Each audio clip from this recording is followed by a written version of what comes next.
बारामती विधानसभा पोटनिवडणुकीसाठी उपमुख्यमंत्री सुनेत्रा अजित पवार यांनी सोमवारी उमेदवारी अर्ज दाखल केलाय।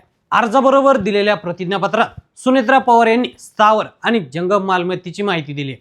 त्यामुळे त्यांच्या एकूण संपत्तीची चर्चा सुरू झाली आहे। सुनेत्रा पवार यांनी दाखल केलेल्या आयकर विवरणानुसार त्यांचं वार्षिक उत्पन्न सुमारे 4.22 कोटी रुपये। त्यांनी जाहीर केलेल्या माहितीनुसार त्यांची एकूण संपत्ती तब्बल 127 कोटी रुपयांपेक्षा अधिक आहे। तर सुमारे 17 कोटी रुपयांची देणी आहे। अनेक बँकांमध्ये 10 कोटींच्या ठेवी। सुनेत्रा पवार यांच्याकडे 9,75,600 रुपये रोख रक्कम आहे। तर बँकेतील ठेवी 10,58,78,161 रुपये आहेत। तर त्यांचे पती स्वर्गीय अजित पवार यांच्या नावावर 71,63,625 रुपयाच्या ठेवी आहेत। ट्रॅक्टर, ट्रेलर, इनोवा गाड्या आहेत। 76 किलो चांदी, 800 ग्रॅम सोनं। सुनेत्रा पवारांकडे 49,385 ग्रॅम आणि 27,423 ग्रॅम असं सुमारे 76 किलो चांदीचे दागिने आणि वस्तू आहेत।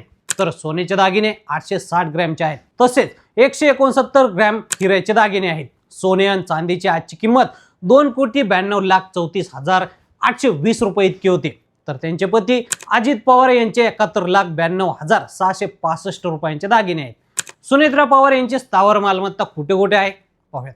बारामती तालुक्यातील काटेवाडी, येळेवाडी, सोनगाव, ढेकळवाडी, वंजारवाडी, जळोची, मुळशीमधील गोडाबेवाडी येथे शेतजमीन आहे। बिगर शेती जमीन जळोची, नांदेड सिटी हवेली, काटेवाडी इथं आहे। निवासी इमारत कल्याणीनगर मुंबई, शुभदा अपार्टमेंट वरळी, काटेवाडी घर, सहयोग घर अशी आहे। स्थावर मालमत्तेचे एकूण बाजार मूल्य 67,67,12,530 कोटी रुपये इतके आहे। सुनेत्रा पवारांवर 16 कोटींचं कर्ज। सुनेत्रा पवार यांनी ॲक्सिस बँकेकडून वाहन कर्ज 20,02,751 रुपयांचं घेतलेलं आहे। तर इतर कर्ज 16,53,79,000 इतकं आहे। तर अजित पवार यांच्यावर 4,12,00,000 रुपयांचं कर्ज होतं। प्रतिभा पवार सुनेत्रा सुळेंना 2.25 कोटी रुपये दिले। शरद पवार यांच्या पत्नी प्रतिभा पवार, खासदार सुप्रिया सुळे यांना सुनेत्रा पवार यांनी 1,82,00,000 रुपये दिलेले आहेत। त्यात प्रतिभा पवार यांना 1,10,00,000 तर सुप्रिया सुळेंना 71,00,000 रुपये दिलेले आहेत।